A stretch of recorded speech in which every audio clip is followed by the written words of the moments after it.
Welcome to Kenton's videos. Enjoy the video. You open Google Forms and begin by naming the form. This matters because clear titles increase response rates.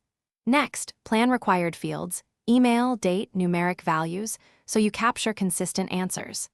Add a brief description to explain why respondents should complete it. Once done, create sections to group related questions. This improves completion. Make sure to mark critical questions as required to avoid missing data, and switch question types to match answers for cleaner results. You add each question with a purpose, selecting the best type for the data you need. Use multiple choice for categories, short answer for names, and linear scale for ratings. This reduces cleaning later. Once set, implement conditional branching so respondents only see relevant questions.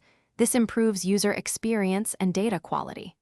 Also, enable response validation for numeric ranges or email patterns to prevent bad entries. That way, you collect usable data from the start.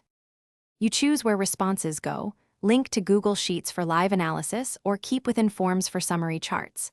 Then adjust sharing settings, who can respond, whether to collect emails, and if respondents may edit after submission. Once done, distribute with a short message and a clear deadline to increase returns. If things go wrong, test with a pilot group.